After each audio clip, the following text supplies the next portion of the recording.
Greetings. I'm Josh Tyson, co-author of the first best-selling book about conversational AI, Age of Invisible Machines. The book explores the learnings of 20-year conversational AI veteran and OneReach.ai CEO Robb Wilson. Each week, Robb and I bring in a guest to continue the conversations we started in the pages of our book. This week on the Invisible Machines podcast, we're talking about the changing nature of user research and the importance of keeping real humans at the center of the process. How the future role of the designer is going to be all about solving increasingly complex problems. And how critical curation is becoming in a world that's flooded with content. Our guests this week are Sarah Gibbons and Kate Moran of Nielsen Norman Group. As the vice president of NNG, Sarah's work in service design has set industry standards, and here she expands on insights from a recent exploration of anthropomorphism and generative AI. Also a renowned expert in the space, Kate Moran is VP of Research and Content and has done extensive work in interaction design. As leaders at a vanguard firm that's been at the forefront of experience design for decades, we were eager to talk with Sarah and Kate about all the activity happening at the intersection of UX and AI. If you dig this conversation, I'd also encourage you to check out our episode with Don Norman, one of the N's in NNG, from season 1. Right now, however, enjoy this lively discussion with Sarah Gibbons and Kate Moran.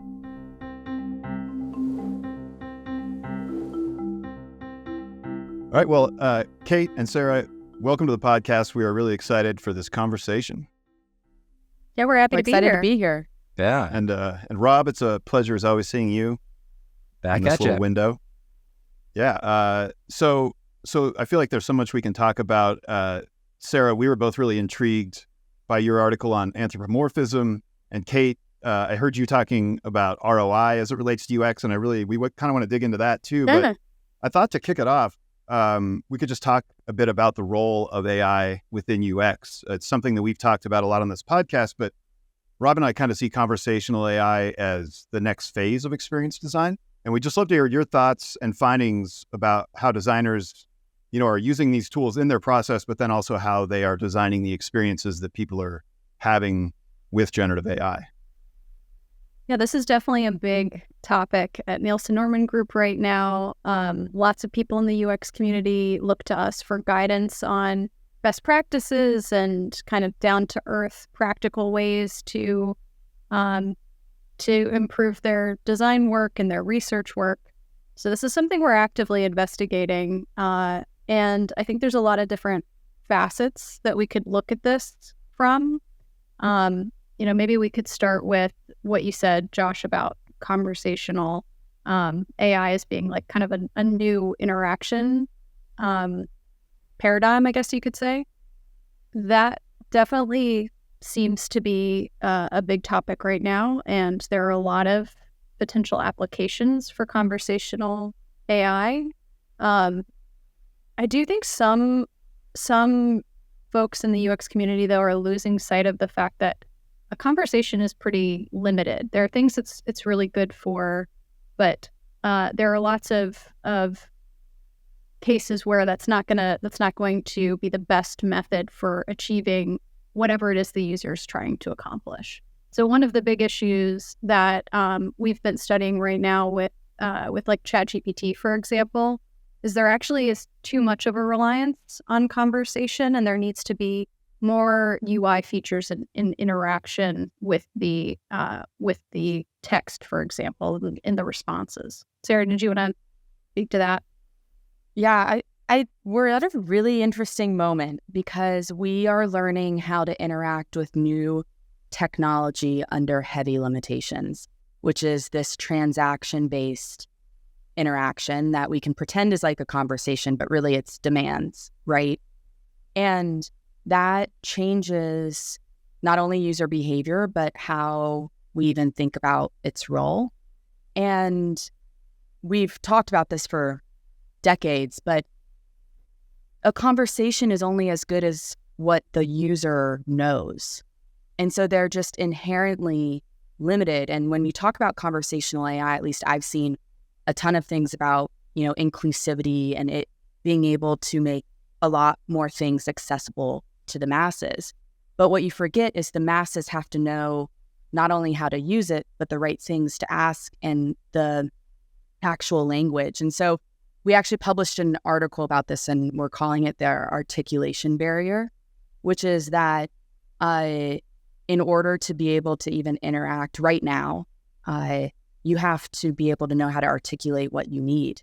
And it's a fluency thing, right? Because you can use plain language, but that plain language may not actually give you back what you want. I was actually watching a user test yesterday. We're doing some really interesting user research with Midjourney and image creation. And our user said, isn't it funny when it makes a liar out of you? And I just thought that was such a great quote. And this user actually had a lot of great quotes, like, I'm going to throw a paintbrush against the wall and see how wide it splatters. And it's this really interesting thing where I think everyone, even expert users, even if they're using what they know as plain language and what will kind of prompt, you never really know what you're getting back.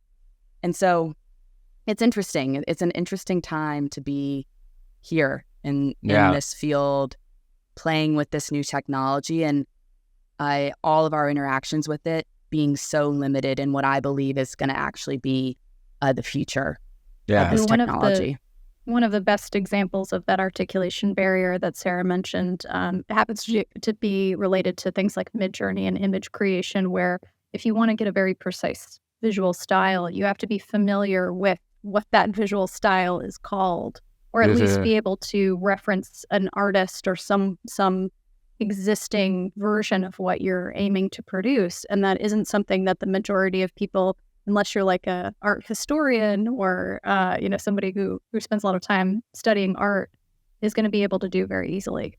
Yeah, we actually had this really cool conversation with Mike Lee. He's actually a food and technology journalist, but he made the comment that he had found a service that was selling prompts, and he's pretty interested in training LLMs and stuff. So we bought a few prompts, but that's what they were for, is like buying a prompt that would give you a work of art in the style of a specific artist. Mm-hmm. What a horrible user experience that is, that in order to get what I want from this technology, I have to go buy the prompt that I need to give it. That's a pretty wild marketplace that's starting to be created that then is going to be extinct once the user experience gets better. For sure. The other issue that comes up with specifically conversational AI is also something that makes it a really exciting time to be a user experience researcher right now, which is that most people have no frame of reference for what this is and how it works and what it can do. And so we're seeing a lot of people, especially when they first get started with these conversational tools, really treat it just like search. So just typing in keywords, which of course, anybody who has spent time playing with conversational AI knows that's the exact wrong way to use it. You want to have more context and more information about what you're looking for, and generally more details in those prompts to get what you want. So that's one major limitation, is people are really just trying to wrap their minds around, what is this? What can it do for me? Yeah. And we see ways that companies like ChatGPT and Perplexity and other AI tools are trying to work around this, especially in giving those suggested prompts, those like ideas, to sort of plant that seed for, this is how you talk to this Gen AI system. But it's a really difficult challenge for these designers, these teams working on these products.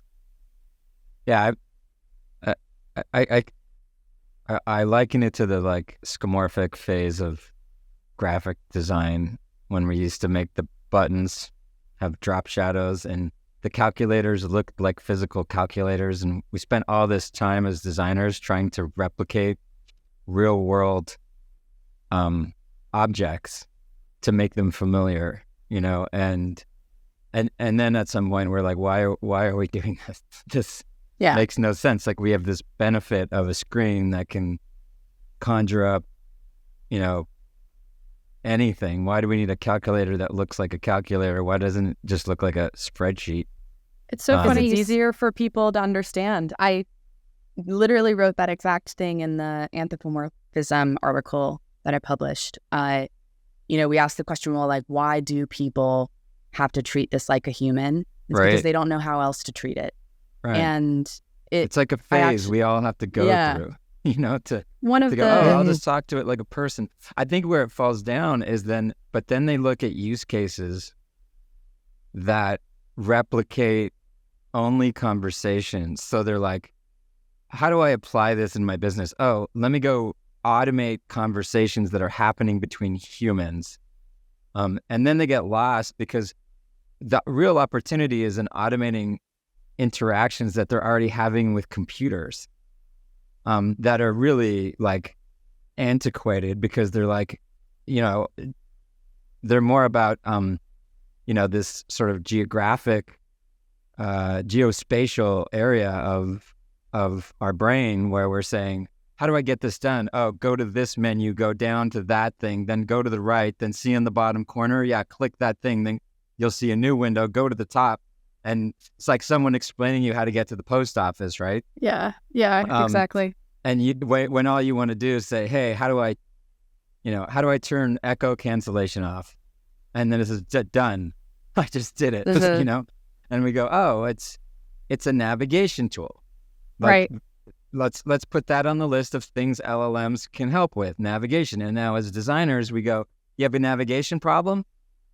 LLM is in your toolkit. Look at that. It might help solve that problem. And then you just go through that punch list of UX challenges that LLMs, can be good and help us solve. But I think the key is everybody going, let's focus on use cases that reduce, conversations with other humans. Those are complicated. That's the stuff we couldn't solve in UX. I think that this does have a lot of parallels to skeuomorphism. So the purpose of skeuomorphism was to help people translate their real world physical understanding of the analog world to this digital space. And so that's why we have these, buttons that looked like buttons. And that was both a limitation kind of imposed on users and also imposed by users. So we had to use skeuomorphism to help people understand, but that also limited designers in terms of the range of different interactions that they could be providing for people. So I think the same thing is happening here with AI. And one thing in particular related to skeuomorphism that Sarah and I were talking about and that she wrote about in this anthropomorphism article, what is the fact that a lot of people are using roles with their conversational AI tools. So they'll say, be my copy editor, be my travel planner, be my, the financial advisor or whatever. And that's really more for them in many cases than it is for the AI. So in some of the research we've been doing, we've been looking at these different strategies that people are using to interact with these tools. And that's a very common one, but it doesn't seem to produce any better results than just asking for the output. Right. So that's kind of where people are like trying to grasp onto what is this thing, well, maybe if I envision it as my financial advisor, that'll give me some kind of traction in terms of figuring out what I can talk to it. Well, I also think what's happening is previously, when you're interacting with one tool, it's there for a specific purpose. And then you have many tools for many different purposes. And what's happening and going to continue to happen is these all converging into one tool. And so this like context shifting, role setting, I think has a lot to do. And our, at NNG, we're really focused on studying user behavior, not, the models, because that's a whole, obviously, realm of thought. But user behavior wise, what's allowing that person to do is recognize that they're context shifting within the same tool. And I think that is really fascinating in general, is this convergence of many needs into one, and then the user, that context shift being on the user and not within the tool in general. I think context is like it's the key point, because when you're saying you're my financial advisor, you're just narrowing the context. You're just narrowing the lens, right? But then you're saying like barely, right? So not so much that it provides this like massive difference, but enough to say more context will make this thing more useful. And when you're a designer, context is like one of those things you almost take for granted. You just, oh, I'm on this page. Oh, now I go to that page. And the context is sort of just assumed by the end user just by the geography of it, right? I've gone from here over to here, and therefore the user has followed the context and is now, maintaining context. And the system, there's not like this thoughtful moment of like, oh, what context are we in? Oh, let's change context. Or there's just conversations about, should that be its own page or not? Yeah, maybe that should be its own page. And now we're talking about like consciously thinking about context and when to change and how narrow we want the context and how wide we want. And it's like this nanoscope from a, magnifying glass view of navigation and contextualizing. And it's also goes from a hierarchical, like I'm on this page that is a sub page of this other page, to an ontology, a total real ontology where context is, a single button could exist in 50 different contexts, essentially like putting the same button on 50 different pages and 50 different ways to get to that page. Maybe even there's like 1,000 different reflexivity ways. there, right? Yeah, because the conversational interface can free us in some ways from a GUI interface and some of the limitations there, but then that also strips away a lot of the context. Yeah, it adds this complexity to the designer. Like there's safety in constraints, right? I think we're going to see there's no other way I foresee than just moving more and more into hybrid, where we're seamlessly mixing conversational with some type of kind of interface support. And I micro think UIs, actually, totally. Yeah, and I think thinking about a user's competency and how much those UIs need to step up for some users or step down for others, I think is going to be really interesting. And then, Rob, to your point, this whole mental model context, and as designers, how we communicate it, how we set it, how we allow for control by the user is going to be completely rethought. And I think it's really exciting to think about it over the next 3 to 5 years, even how these kind of different mental models of context are going to evolve. Yeah. And I think there's probably some really exciting work that's going to be done in this space.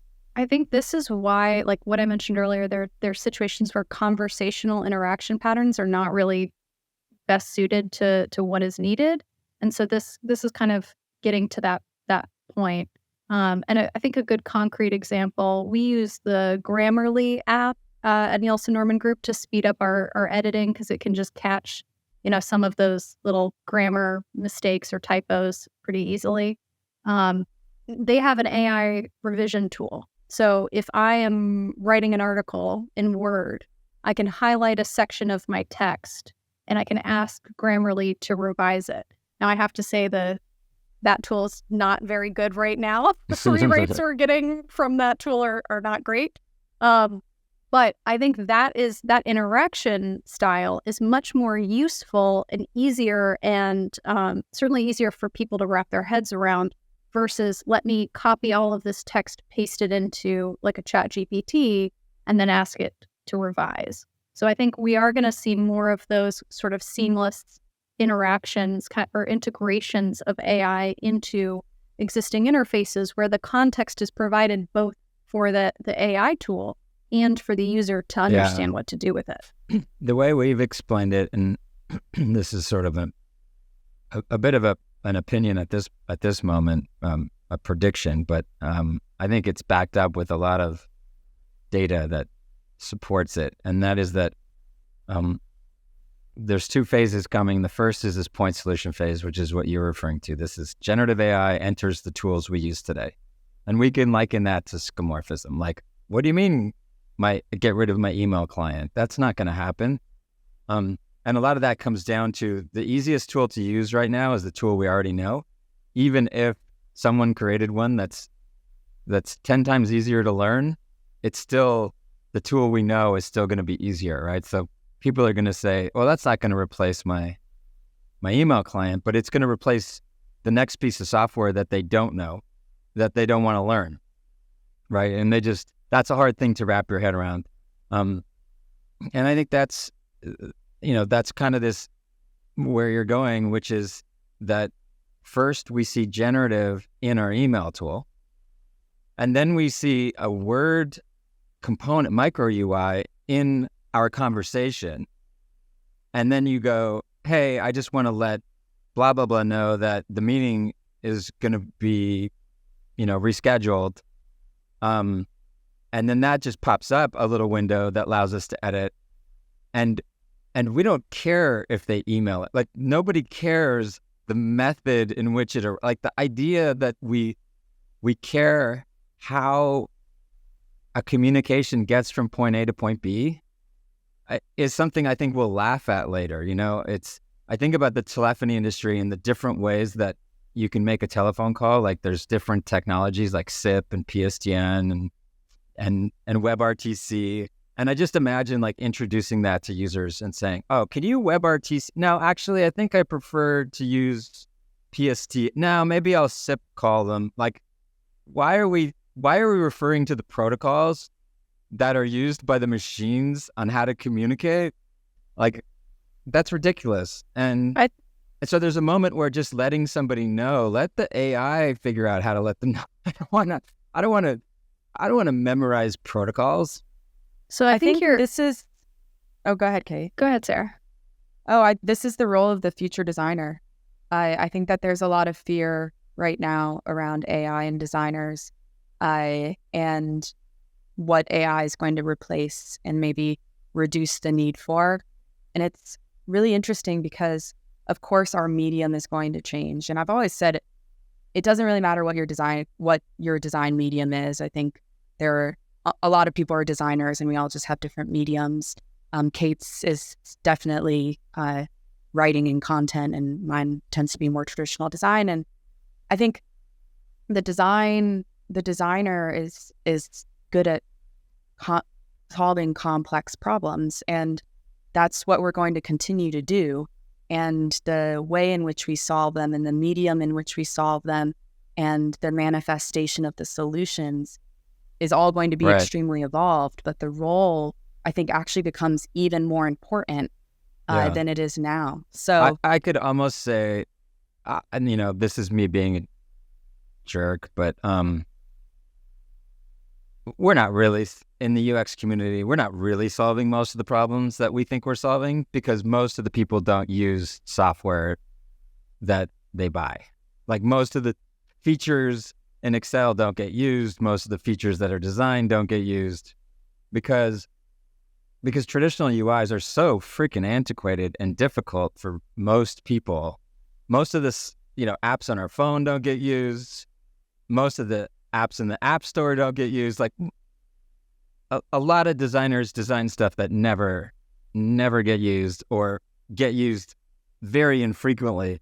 And so we think we're solving problems in the world, but we're actually not. And maybe now we'll actually start solving problems in the world. Now that people can actually use the software and the machine effortlessly and just say, hey, I want to crop an image, and a micro UI comes up with a little cropper in it, and you don't have to look at 10,000 other features to find the cropper. You're just like, it's right here. And that micro UI was custom designed to be in context for that task you're doing. Then maybe we'll actually be successful at our jobs most of the time, instead of most of the time fail at our jobs, telling ourselves that we're actually, doing a good job. And that in the end, potentially, I believe that within the next 5 years, almost all of our software UIs will be replaced with micro UIs and conversation. And that means there's a lot of freaking work to do. Because I think we'll triple the amount of software we have, and the amount of UIs we have, and replace all the ones we've made over the last 20 years in 5. But that's, that's my Rob, opinion. think you're probably right. I think that is the direction we're looking at in the medium future. And I think, Sarah, you're right about how that's going to impact design work. What I'm curious about, though, is what happens in the interim for users. So we've already seen in the last decade that the pace of technology is moving much faster than the majority of people can keep up with it, can keep pace with it. This is already a problem. I mean, we still have people who don't really know how to use their mobile phones. And I think this is something that we in UX and in tech are like chronically losing sight of, which is we are not representative of the majority of people and the way they think and behave. And so Rob, when you say now people can just say, this is what I want and it'll figure it out, I do think that will be beneficial for, every user in the future. But I am imagining we're going to go through a period of a lot of discomfort as people who are not early adopters are forced to adapt to this. Yeah. So, from a design perspective, it doesn't matter if it's an email client. What matters is the communication. And so if we have an AI that can figure out how to deliver that, in the most intuitive, easiest way, that's great.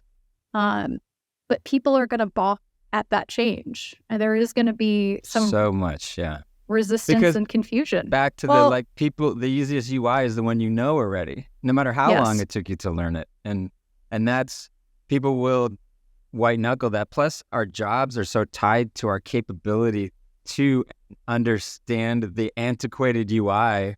Like, oh, do you know this tool? Oh, I'm an expert in that tool. Oh, that's why you keep your job, because you know the deep, dark art of using it. And that's a reason to hang on to it too, if you're fearful of the idea of AI taking over your job, which I think is probably prevalent in some of those users that are slower to adopt. I think it's going to be prevalent in every industry. I think we're going to see this resistance. Yep. It's going to be the GPS all over again. Oh no, I use my map. I don't use that thing. Taxi drivers going, oh no, there's nothing that could replace memorizing the streets.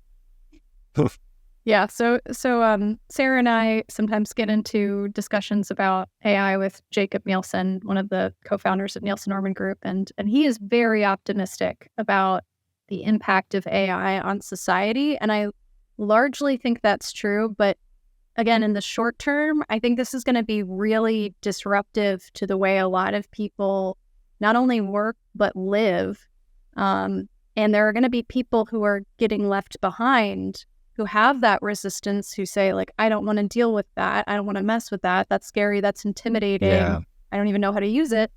And I worry. It's just weird. They might get left behind by the people who are not technology savvy. Yes. It's going to bring up the bottom. I mean, is. Right. It is. Exactly. I think that it's going to make below average or average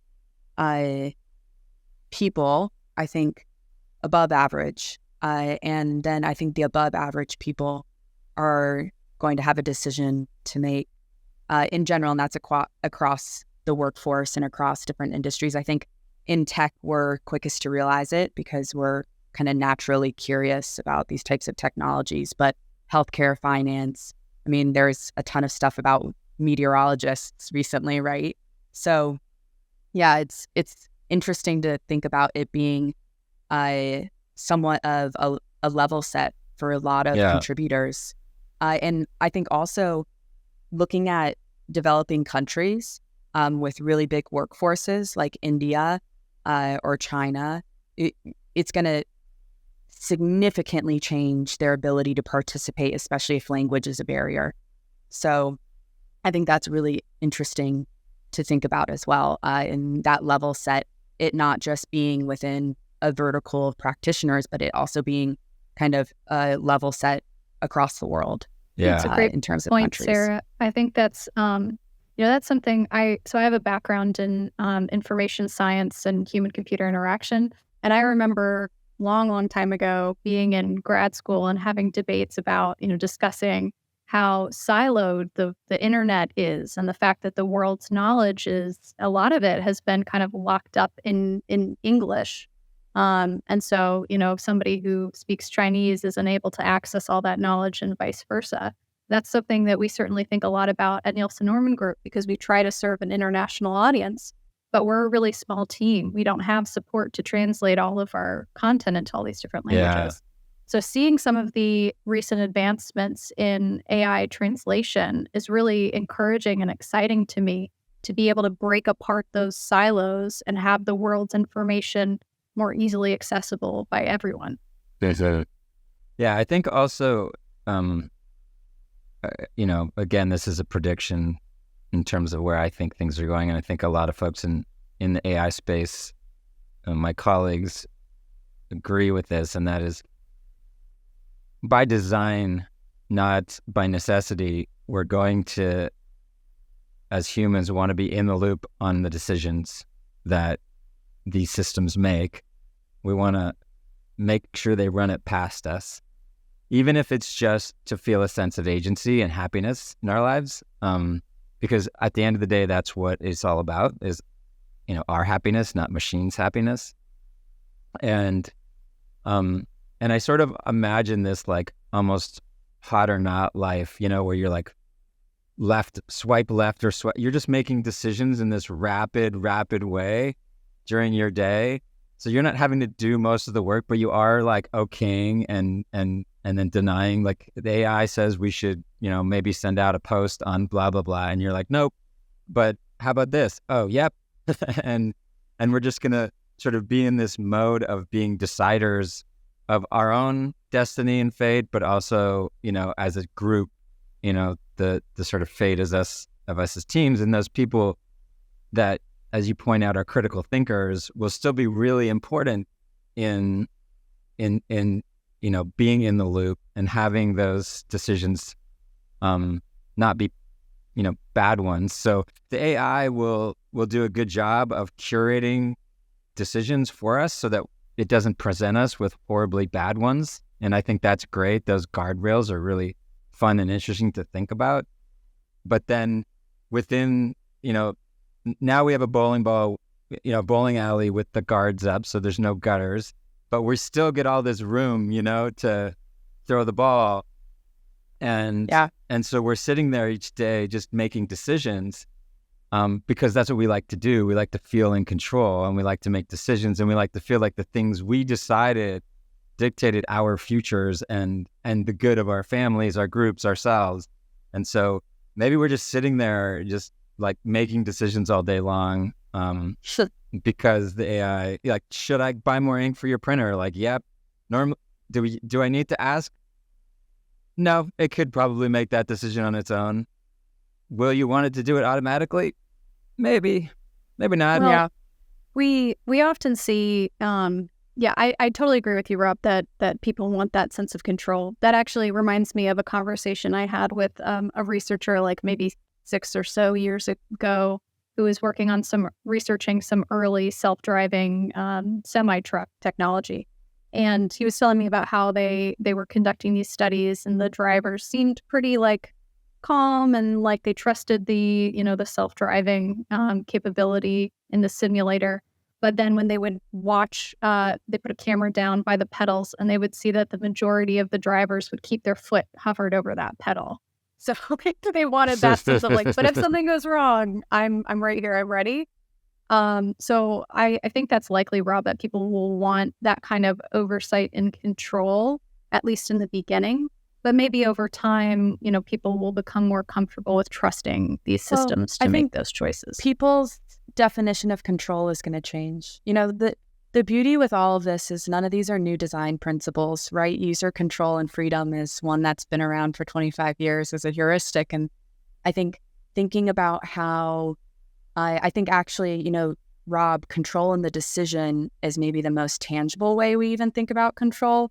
But there's so many other layers to control that are going to come up and evolve. And I think our idea of control will, move past the idea of, these discrete decisions being made. And it'll be control of principles, control of my data, control of what it participates in or not, what it references or not.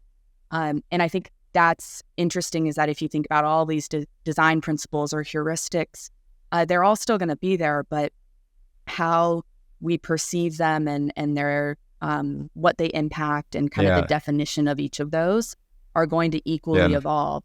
And that's cool. I think that that's really exciting to think about. And I think you make a really good point, like this idea that it's control as an experience, not control out of necessity, right? It's we designed these decisions into the process to make the experience better, not because the machine needed it, right? But because the human needed it. Yeah, so here's an interesting question. Jacob and I just had a debate. We published an article about it, which is does artificial empathy, so empathy that AI creates or builds in, count as empathy? And it's a really interesting discussion for a lot of reasons. You could kind of discuss why it may be valuable, which kind of, Rob, comes back to like how we make the user feel. It could also be, you could also talk about the burden it may decrease on people who are true subject matter experts, like a doctor or like a mental health provider, delivering that expertise and it being layered in with AI. And it's a really interesting idea of like the decisions that are going to be made with AI and who we're doing them for. And how they get applied. Yeah, we've covered this a lot, and I think this sort of place we've landed on it is a potato chip. Does eating potato chips make you feel full? If you're already full, no. If you're starving, yes. Is a potato chip better than nothing? Yeah. Is it good, healthy food?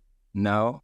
And that's empathy from a machine. It's a potato chip. So it's to some empty calories that are starving, they're gonna love it, right? They're gonna feel it, they're gonna enjoy it. It's gonna be like, if you're in an old folks home and you're being ignored, then it's gonna be like finding a bag of potato chips, on a deserted island. Oh my God, these taste amazing. But then for those who are rich with human experience and human connection, it's going to feel like junk food. And so I think, where's the place in our society for potato chips? So that's what I was about to say. It's not quite black and white, right? Like I would say I generally am super nutritious in my eating, if we're carrying on the metaphor, but there are certain places that I've never thought about, maybe needing to be nutritious, or there's not a huge value needed there right now. But, there could be. And so I think that's the more interesting thing, is that this like gray area that is going to evolve because it can now. Well, there's also this idea too, that by kind of stripping out some of the tedium in our daily lives through automations that use conversational AI, we might make more room for actual human empathy. People might have more time to interact with one another in more meaningful ways. Like I feel like now seems like a lot of our interactions are sort of like clouded by technology in a way. Like we think that by, DMing over Facebook, we're staying in touch, but that's just a small sliver of like the depth of human interaction that I think we're I do worry like about chips, right? I do worry about that as like a convenient substitute to deep emotional connection to a real human being that feels good enough that you maybe feel like you don't need to take action to get that, get that nutritious meal. I also worry about some of the side effects, like, and maybe folks smarter than me who are working on these AI systems will figure this out, but like, sycophancy issues, for example, like the tendency of these systems to say whatever's going to make you feel good, even if that's not what you need to hear. Like if you're telling a friend about a problem or, let's say like a conflict you're having with someone else, they might say, you know what, it sounds like maybe you... You're the problem. You're the problem. Is an AI friend going to be able to do that? And I guess maybe also part of this is colored by like, I've seen news stories like that, that young kid who tried to assassinate the Queen of England because his AI girlfriend told him it was a good idea. Like I just do worry about those consequences.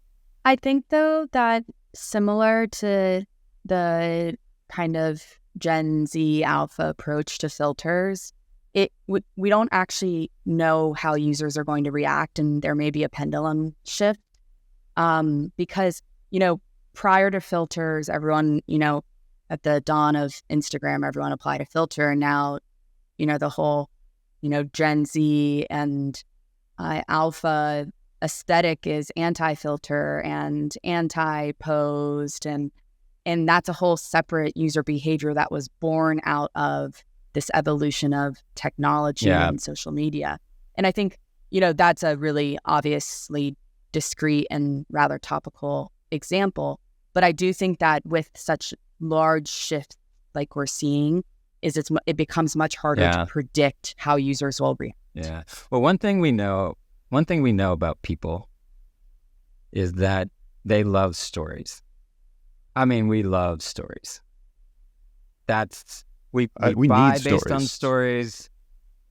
We don't buy beer because of the taste. We buy beer because of the story that's been sold to us as to who we will be when we drink it. We buy cars because of the story that we're told about who we will be when we drive it.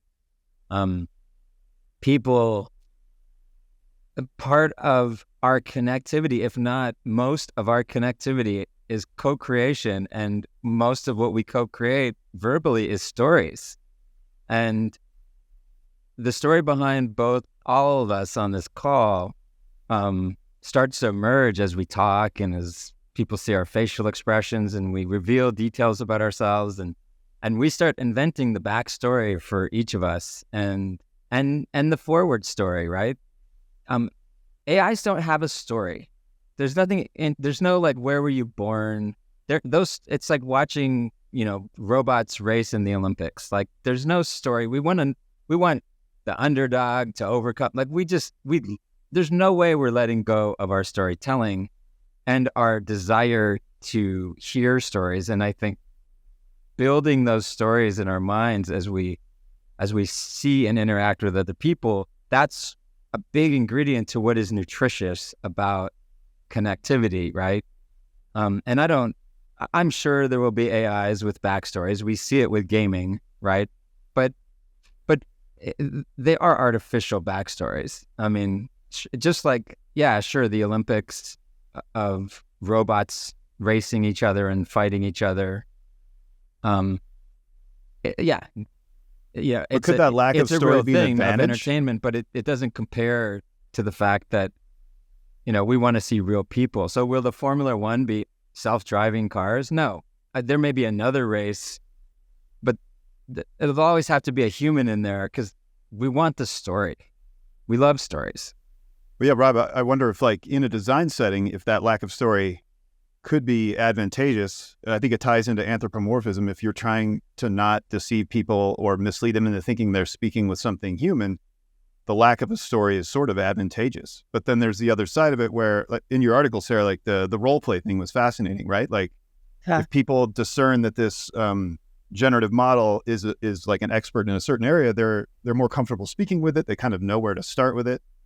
But then it's kind of easy to see how that would evolve into that companionship role that you identify, where they build friendships. Because if you have, well, like the Grammarly example, right? Like, if you have that in your writing window, and initially it's just kind of correcting for general grammar, but then maybe it starts to build an awareness of your writing style. It's looked at some of your other writing, and it starts providing you more focused feedback. And then it's also part of a similar experience that's like helping remove tedium for your life. Like, you're grateful for it in a unique way. It's doing things that people can't do for you. It's doing something uniquely machine-like that's actually improving your life in ways that you maybe hadn't even thought possible.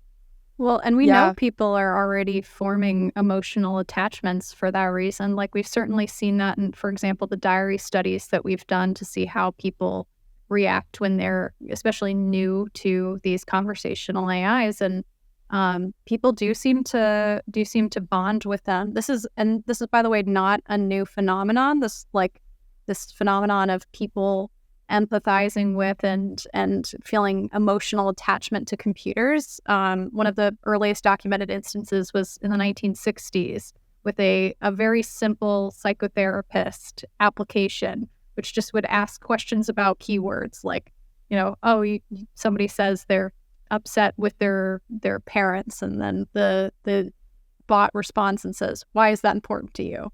Even with something as simple as that, no AI involved, like nothing very sophisticated, people still form emotional attachments to something as simple as that. So that this is not a new phenomenon, and I think that will happen. I think what's unclear is, what are the consequences for individuals and for society? Yeah. It's potentially likely that it will become like out of fashion to have systems pretend they're people.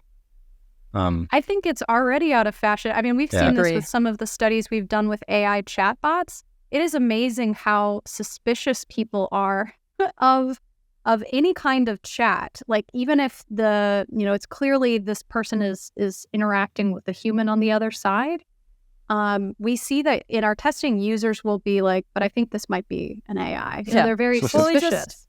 We're going to evolve beyond it. It's just like skeuomorphism might be like, well, why are you showing me this grain? I get it's a bookcase. Same thing here. Like, I get what this thing can do. There's something even like beyond that, when it's a digital button pretending to be a physical button might just kind of become annoying once you understand how it operates, or unnecessary. But when it's a AI pretending to be a human, people feel betrayed. They feel tricked. They feel like they've been lied to. Yeah, it's very deceptive. Like the skeuomorphic gap now is you see a chat window, like a ChatGPT window, and you can ask it anything. And that's kind of daunting, because then you're like, well, what do I ask it? But as we get more accustomed to interacting with them and we kind of know more what they're capable of, and I suppose as they become more personalized, then you're not even really, you don't need that skeuomorphic element at all, because it's so incorporated into your routine. It's a funny thing we saw recently where it used to be that the way to test if something's a human or a machine is to give it a complicated question and then see if it could answer a complicated task. And if it couldn't, it's a machine, right? And now you give it a complicated question, and if it can answer, it's a machine. So you're like, write me an essay on why, potato chips are worse for you than carrots. And then it can rip out like 5 paragraphs in 4 seconds. You're like, that's definitely not a human. I know. I think, this is a perfect moment. Kate and I keep joking. There's, I won't name names, but there's a AI research tool that is a little too good. And we're just predicting that it's actually, researchers in-house who are doing the analysis and pretending it's AI. Wizard of Oz behind the scenes. And it's just funny because it's an SNL sketch in the making of some sort. Yeah. So I do want to talk a little bit, Rob, like specifically about writing, because this is something that I still am not super impressed with, and I really would love to have tools that could accelerate, for example, the writing process at NNG. Yeah. And we're finding ways that they're helpful, like they're helpful for brainstorming and for, sometimes for making a paragraph more plain language or more concise. But I'm still seeing, like, I have a good sense for when something is AI written or not. Like, to me, I can still tell the difference. Yeah. I still have not found that, for example, I know a lot of people enjoy using ChatGPT to like write emails or things like that for them.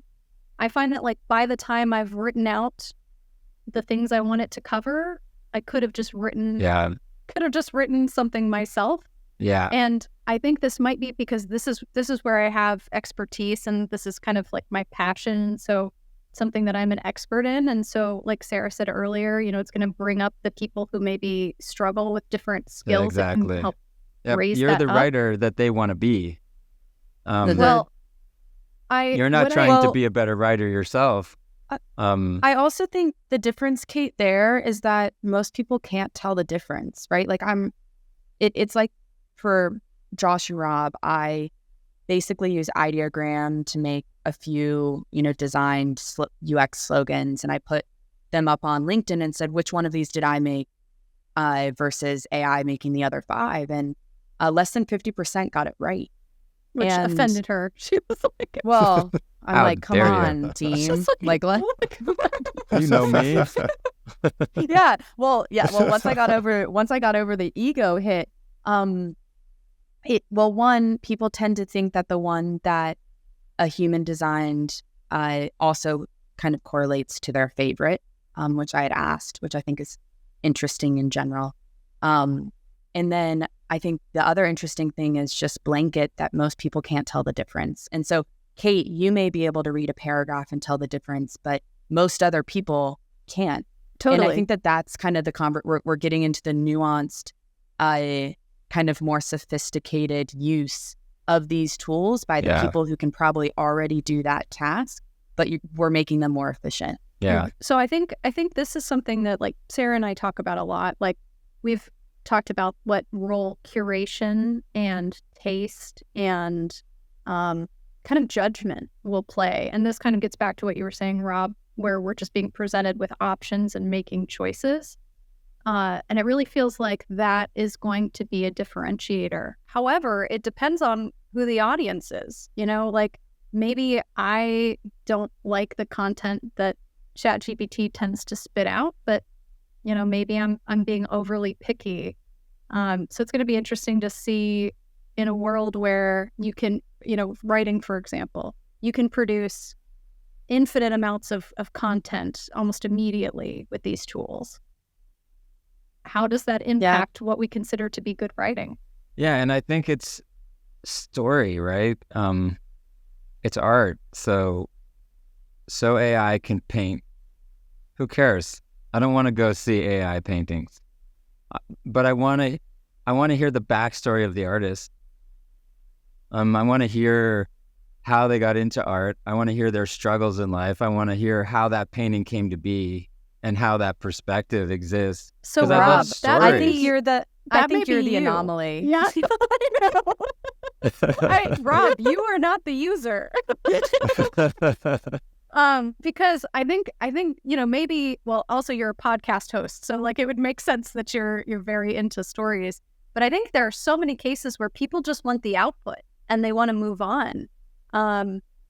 So maybe people will want to. We're already seeing people appreciating AI generated art, even though there's no story. I think it's just a moment though. Like, just imagine the abundance. Like once there's so much text and so much art, and it's all looks the same. It's all good, and all the text is good. Now we get into the how do you decide? Now it's not about access to knowledge and information. It's limiting it, filtering it. Now what am I going to care about and what should I care about? And it's all going to come down to stories, because I'm going to care about the people I want to emulate and what they like and what they do, not the machine that's trying to. It assumes everybody's such an individual that that their likes are defined internally, not influenced by the likes of others. And we call it influencers for a reason, right? It's because most of us get our likes from other people, but those people have to have a story attached to them that we care about. So yeah, there's going to be tons and tons of AI art out there, and it's all going to be good. And there's going to be there's going to be so much text on the internet. It's going to be unfathomable. Reading is going to be like, nobody reads. Nobody reads already. Read. Exactly. We're already there. So I think Rob, in a lot of ways, you're right. Like storytelling or the personality who's recommending something to you could be a differentiating factor, and there's probably going to be several of those. To me, this feels a lot like the early days of ebooks and how the internet changed content, in the sense of like, suddenly anybody could publish their ideas. Anybody could put them online, could put them into an ebook format that people could download. And so there was a lot of discussion for those of, for you guys or for the listeners, anybody who was around during that debate or paying attention, there's a lot of discussion of like, what role are are these book publishing companies going to play in this new world? And in an era where you're flooded with information, or you're flooded with options, or you're flooded with content, you do need to have some organization or individual that's curation curating. is, it's like, I keep saying this, curation is king. Content used to be king. Content's going to be so easy to create by everyone that it's going to be the curation of that. We're already seeing it in the migration back to newsletters and roundups and these tastemakers deciding what is worth it. And I think, Rob, stories certainly play into what may be deemed of good taste. But I think there are also a lot of other pieces beyond stories. And so I think that the name of the game is going to be curation and it may not, I don't think it is, in this conversation, I feel like we keep drawing this line, like AI or not, real relationships or not, a story or not. But I think there's a lot of gray space where they're going to be interwoven. And I think that even those things are going to have value. And when AI is supplemental, is really going to be, I think, the most interesting place. I think the mental model people struggle with, and I think a big part of it is because, so much in history people have predicted abundance and it hasn't come to fruition, right? We're still not working the 3-day work week. So I think many people struggle with a world where the things that we perceive as scarce are just abundant, and how that will change what we do and how we think. We recently had a conversation with one of the folks on the Lambda paper, and we talked a lot about this, that like, what's the next innovation? And he was struggling to come up with it, and we find that pretty common, that people struggle to go like, what's the next thing? And one of the hypotheses around why this is so hard is because whenever we think of the next thing, we think of the next thing that will solve another productivity problem, how to do more work faster, how to get more things done. So what's the next thing that's going to help us get more things done when we have a robot that is a humanoid that can think faster than we can? Like, you're like, oh, well, wait, maybe the next innovation isn't about productivity anymore. It's not that this was the last one. This is the final one in the chain of productivity innovations, and that we have to look sideways to like other things, like connectivity between humans being the next innovation, something that connects us better and in a high quality way, not that gets more stuff done, but that it's such an either or mindset though. Like I really believe that they work in tandem, in the sense of there will always be the next productivity because, well, capitalism in general. But then it's that pendulum, swing that I'm waiting for, that then there's going to be this real user need, like capital P problem actually exists, that then we're going to solve for. And you're right, Rob, that capital P problem is going to probably have to do with human to human connection. And so I think that that's kind of like this like interesting thing. And I don't think it's an either or. It's these two things are going to rise together, and it's going to cause, these shifts and new problems. Yeah, well, I think productivity. I just think, I mean, we likened it to mycelium in trees. Like, people think trees will grow as big as they can and take as much space as they can, and that's not true, right? And there's a lot of belief that nature is competitive and will just consume heartlessly anything. But then you realize mycelium is a connectivity tissue, and that plants are talking to each other and they're coordinating, and that there is a right sizing of a tree and there is a right sizing of a plant, and that it is balanced, right? It's not more. And if you go, well, maybe humans aren't really wired for more. Maybe that's not true. Maybe we do have a right sizing. Maybe the population is shrinking in advanced countries versus more babies. Like, maybe that perception that we're just going to keep wanting more and more and more is false. Look, I hope that's true. I don't think we have that. I don't think that's backed up by history. I mean, we are entering a totally unprecedented era in terms of like that productivity, but we have set up a lot of human structures and social and government and economic structures that rely on the increasing productivity, increasing generation of more. And, you know, the best outcome I could see with AI is, yeah, it makes us more productive. We move to 3-day work weeks. Suddenly we have more free time to volunteer in our communities, to take care of our children and elderly, you know, to do those innately human things that AI cannot replace. That would be wonderful. I have a hard time seeing how we get from here to there without like substantial social, economic upheaval. There is a possibility that work won't be a 3-day work week, that's paradigm that wasn't worth thinking about. It's more like work changes. We still work 5 days a week because we got to be busy. We got to do something. Our lives have to have purpose, but that what work is shifts so much that it doesn't resemble work in the past. It's just the same word. That would be great. What were you going to say, Josh?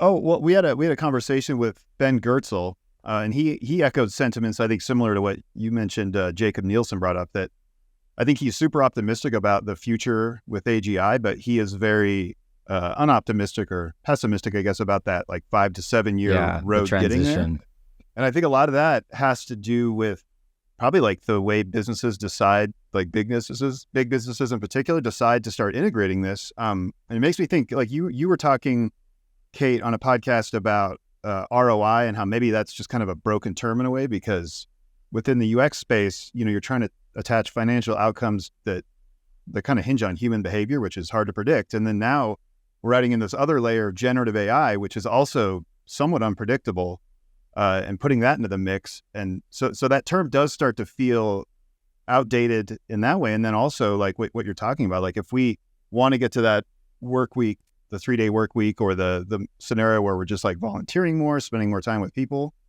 like we actually need businesses to sort of step up and do the right thing in this moment, which seems really difficult. They're not incentivized to do that, right? Like you know, and there have been movements to try to, you know, make business leadership more accountable to all stakeholders, including like, you know, the community that they impact.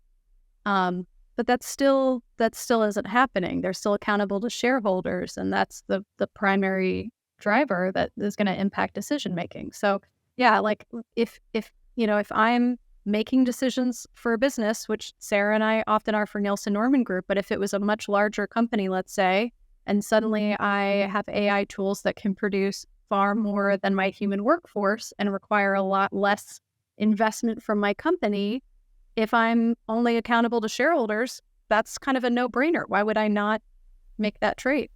Yeah. Yeah, the shift would have to be more accountable to employees and shareholders. And so, yeah, the values of a company, you know, has to shift from shareholder. There'd have to be like a huge seismic shift, right? Yeah, like, shareholder, customer, employee to employee, customer, shareholder.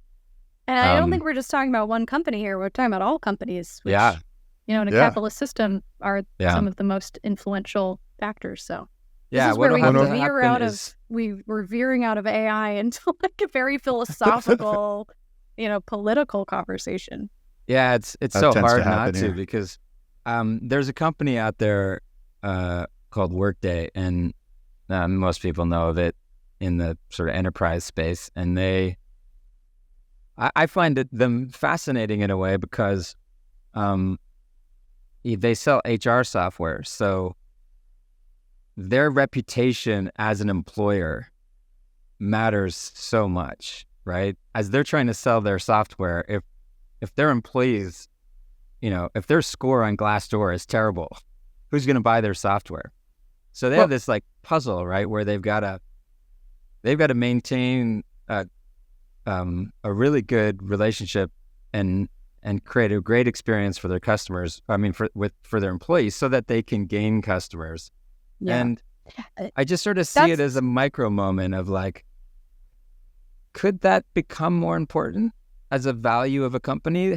How employees view them? Yeah. Could that become That's a pretty more primary? That's a pretty old principle of service design, which is that we're going to create the internal processes and the way that we create our end experience as our priority. And then thus what we deliver is going to be of higher value. And the oldest or like the OG example and case study in that was Danny Myers with Shake Shack and the whole restaurant group in general, where they removed, there's such a big discrepancy between front of house staff and back of house staff and tipping. And so they basically kind of re-swizzled how they compensate and organize so that it feels way more of a team effort. And then the result of that was pulling top talent. And so that's, I think,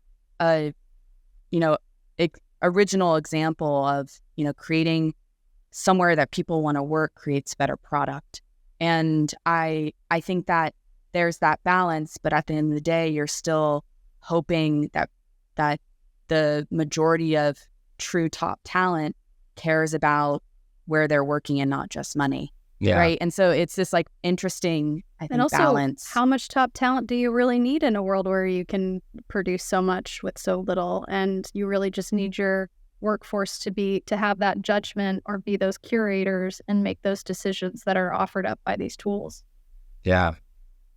Well, it seems like we need like a breakthrough moment, right? Like we talked with Lee Hood and Nathan Price from the Institute for Systems Biology, and I think their gambit around kind of disrupting the healthcare industry was like the idea that maybe this technology can contribute to a radical new cure for cancer, for instance, that is so compelling and so linked to their kind of 4 Ps of like preventative medicine and things that it makes the old way impossible. It just like obliterates it immediately because people realize like, oh, there's this whole other way that I could be approaching healthcare, and then we could be treating illness. And it's like so seismic that it really just destroys everything else in a way. And so it feels like maybe that needs to happen in business sectors, but there's also this element that like being the business that does that, you're also sort of like falling on the sword a bit too, because you are having to give up like the whole stakeholder relationship. Like your stakeholder, like kind of like Patagonia did, right? Like their stakeholder is now the planet, and they don't care about like keeping money within the company as much, because I mean, I guess it's like that long view. It's like, what's the point of sitting on a pile of money if there's no world left or systems left within which to spend it? Yeah, and that's a great kind of example. So my husband is an environmental engineer, and he says he works for the bad guys. He works in remediation, so he helps companies clean up the damage they've already done. Why are they doing that? They're doing it because they have to, and they're going to do the minimum amount. Like they're going to spend the least amount they possibly can to comply with the letter of the law. So why is that happening? Is it because all the people that work for that company don't care about the environment? No, it's because that's what they're incentivized to do. So I do think it all comes down to, what's the incentive? And in Patagonia's case, that was a decision made by somebody who just had those values and wanted to see the company follow those values. And so that is setting up an incentive system to make that happen.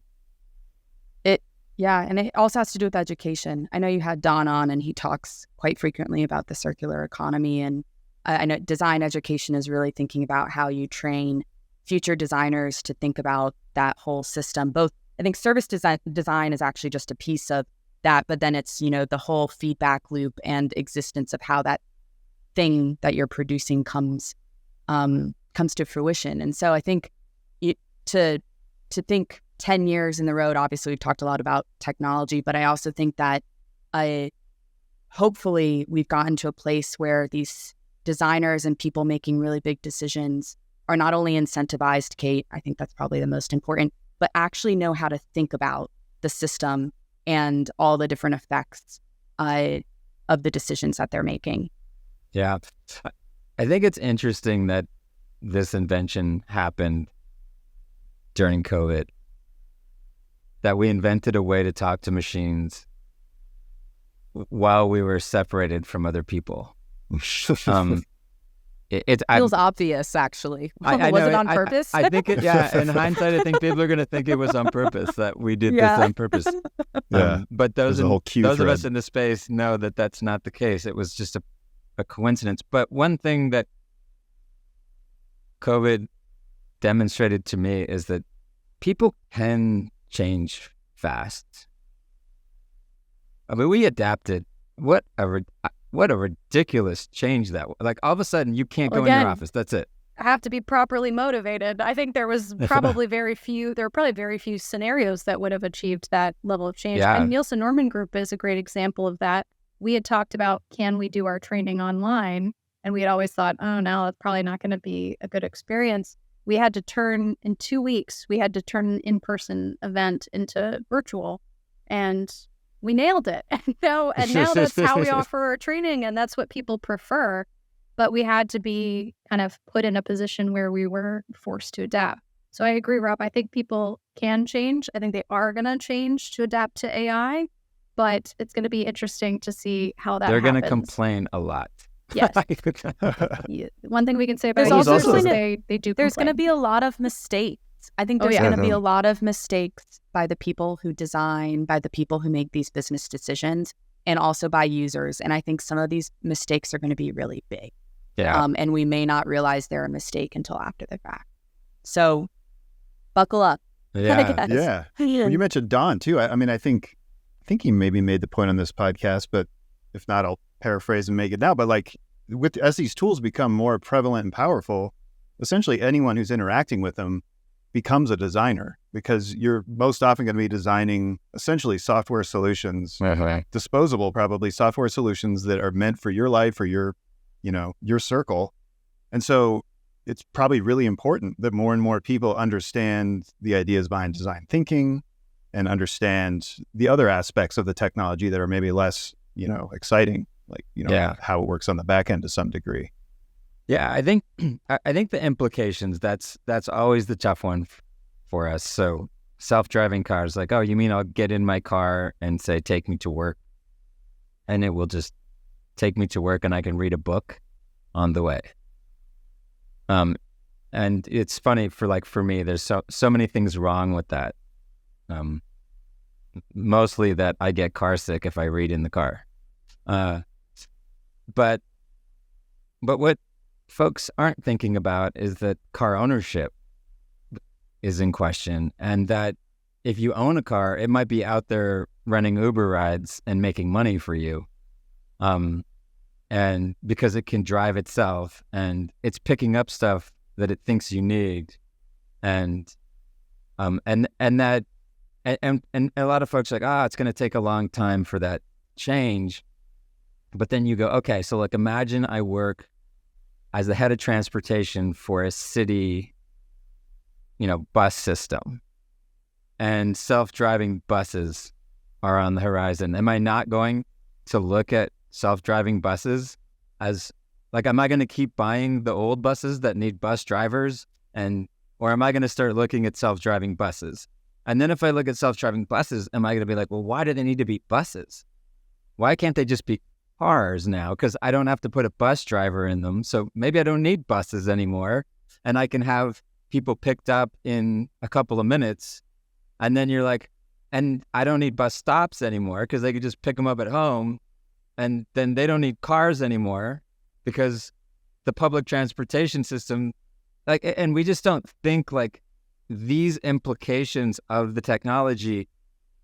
And then, with one technology like self-driving and how that's going to influence things, but then there's that times 10 other technologies that are evolving that are going to coincide and influence that one, and it's going to create this world that is not actionable or something we can imagine within our current mental model. So we keep carrying the mental model around us, and then we navigate through this one technology, and then we imagine this new world as if everything else stays stationary and only self-driving cars emerge. But then we're like, no, but now there's robots that have... Yeah. So, and technology has always been disruptive. This is going to be by far the most disruptive we've seen in our lifetimes, and that's saying something after everything we've seen.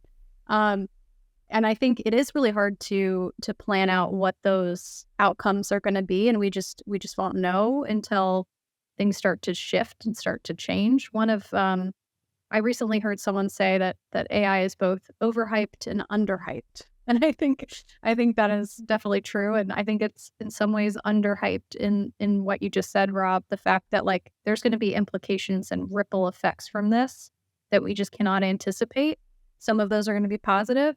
Some of those are going to be negative. Yeah, there'll be the companies that buy a fleet of self-driving buses, and then the ones that look a little further down the line and decide to redesign the system a bit. And decide ahead. To collaborate with urban planners. Exactly. As you start to think about this ripple effect, it also moves outside a specific realm of expertise, and it starts to ripple into all these other expertise and realms of thought and study. And I think that is, I come back to design education and really education of any type of critical problem solver, which is what also needs reform in general if we're actually going to train people to make the right decisions for us in the way that they're going to impact masses of people.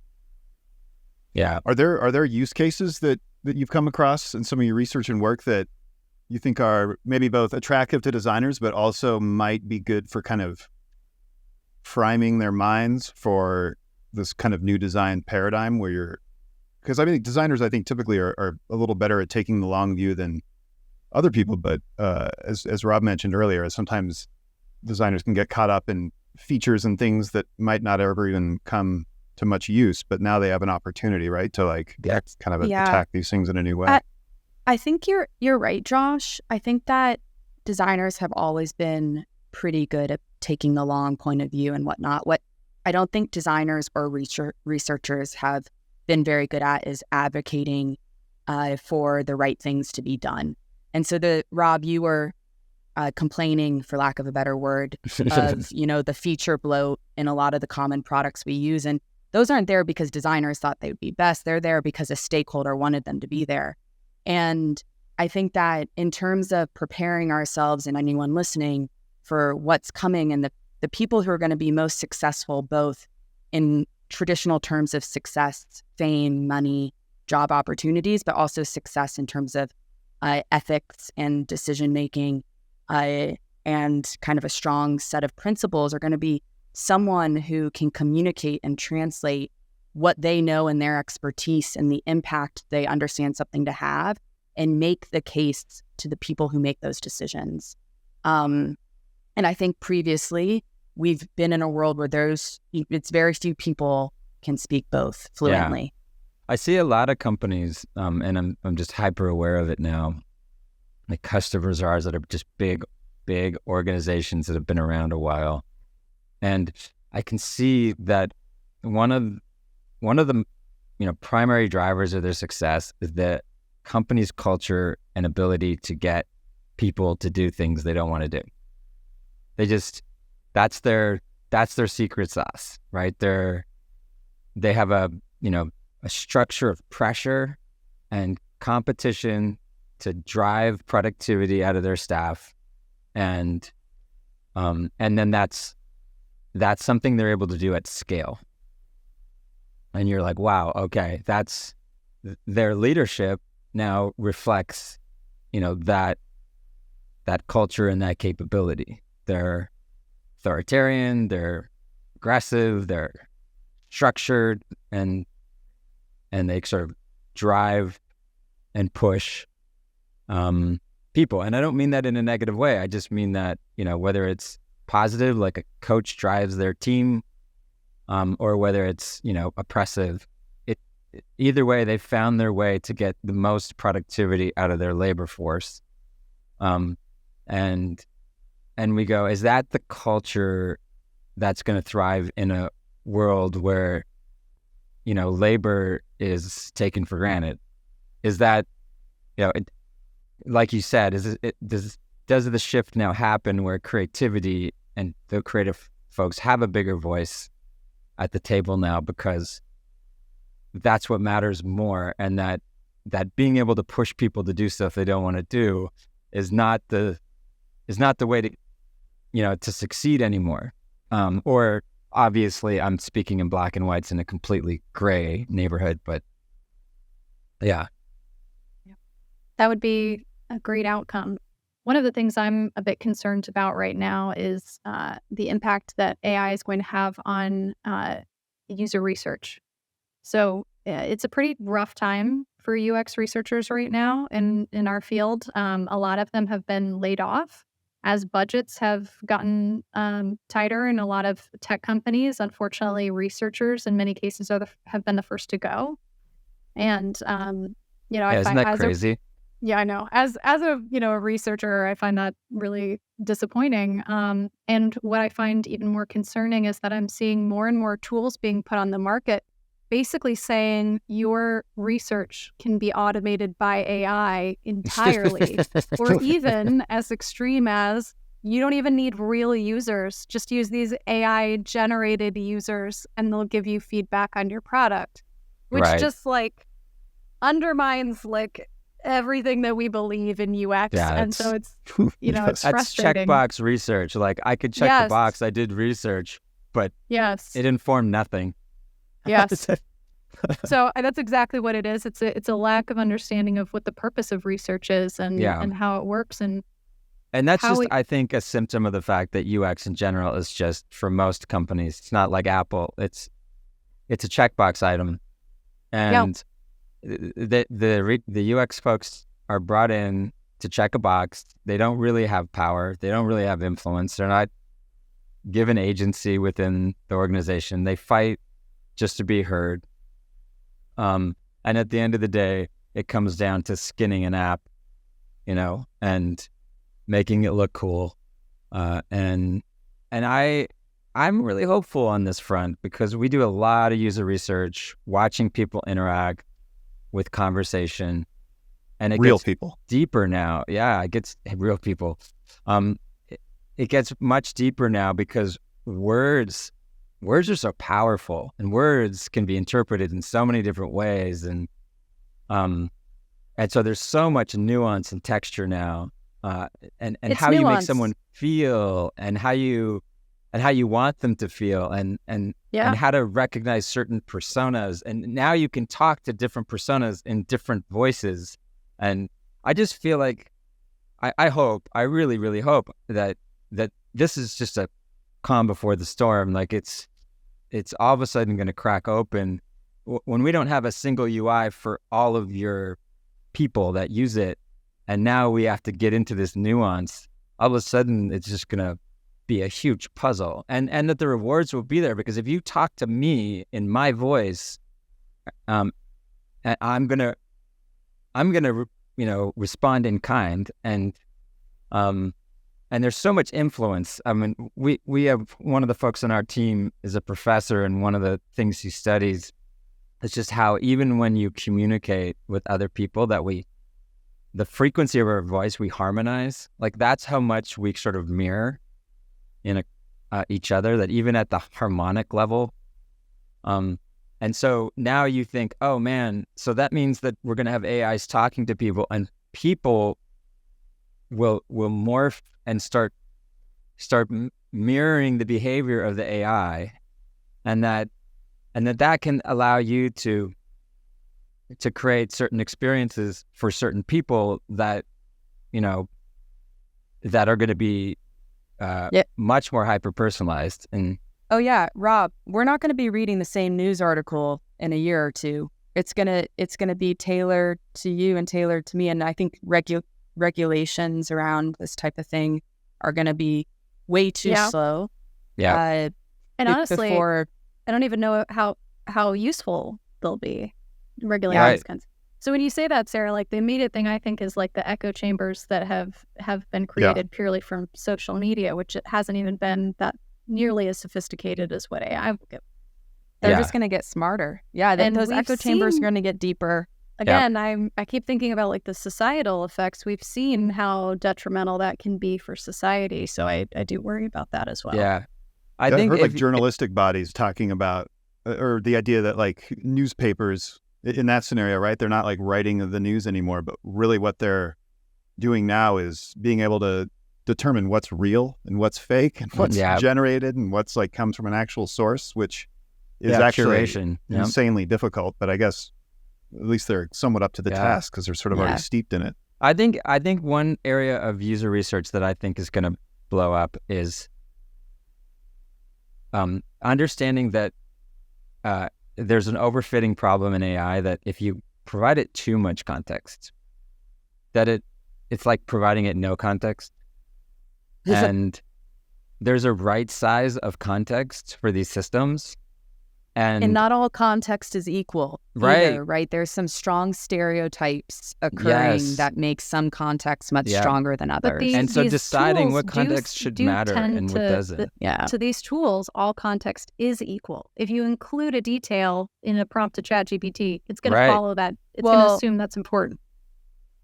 Yes, but no, right? Like the user is putting them in as equal, but if one of those contextual words have a stronger stereotype, then its delivery is going to be stronger because that word has a stronger stereotype in the model. Yeah. It's so now like designing the right context for the right experience. So I'm resetting my password. What's the context to give the LLM for that versus I'm wanting to order a pair of shoes? What's the right context to give the LLM for that? It's just a new and frankly fun kind of research and experimentation that isn't like, is this button obvious? Can people find it? How many people clicked on it? And that's why user research is going to be more important now than ever before. Exactly. So now is not the time to cut your researchers. No, it's nuts. Well, in research, it won't just be like preemptive, right? You're not going to you'll research before you launch a product, but then the research cycle can continue through feedback loops, right? Because now you're able to, that's what I hope for user research. I hope that this just allows us to amplify the amount that we're learning, to reduce redundancy, to make it more affordable for companies so that they do want to invest in it. So that would be the optimistic outcome. And hopefully that's where we land in a few years. And maybe this is exactly what you were mentioning earlier, the fear and the reality that the transition is not going to be fun. And we see a transition from old UIs to new UI, and we're caught in the trough where no one's hiring researchers for the new UIs because it's so immature. I can't tell you how many companies build conversational UIs right now with just skipping design entirely. It's probably 90%. And I can't believe it's happening. Did we not learn our lesson? I cannot believe that we are repeating this again, like designing a website that doesn't have a designer. It's beyond me. They're just throwing away all of their practices, going, oh, we don't need to design this. Everyone's a conversation designer because we all talk. I know. Madness. I know. It's very frustrating, Yeah, I mean, it feels like we could continue this conversation for another 90 minutes. This was great, guys. This was fun. Really appreciate you joining us. Thanks Wandered again. around. I feel like curation is king is probably the title in the making. Why don't you say it You've again? Just done some of my work for me. Thank you. Say it one more time. Wait, Sarah. So say it one more time and say curation is key, because somebody just posted about context is king. There's like a whole side. Anyway. Okay. Cut this out, editor. Sure. So what I'm hearing is curation is key. All right. Yes. Nice button. Here. Cool. All right. Well, thanks again for joining this ongoing conversation about conversational AI. Be sure to subscribe to Invisible Machines wherever you get your podcasts. And if you feel so inclined, please leave us a review on the Apple Podcast app. You can also watch these conversations on the Invisible Machines YouTube channel. This podcast is produced for UX Magazine in partnership with OneReach.ai. Over the past 5 years, our team of nearly 200 engineers, scientists, experienced designers, anthropologists, and linguists have been developing Generative Studio X, an award-winning platform that has the lone distinction of being named a leader by every major analyst group. GSX is a complete environment for hosting, creating, analyzing, and scaling your own digital teammates called intelligent digital workers for for an interactive demo of IDWs in action and to learn more about the GSX platform, head to onereach.ai. This podcast would not be possible without the hard work and dedication of executive producer Elias Parker and producer Kate Timchenko. Our video and audio editor is Michael Litvinov, and we rely on support from the marketing team at onereach.ai, including Allison Harshberger, Anastasia Nechtalio, and Vera Prokodko. Thanks again, and we look forward to connecting with you next week, right here on Invisible Machines.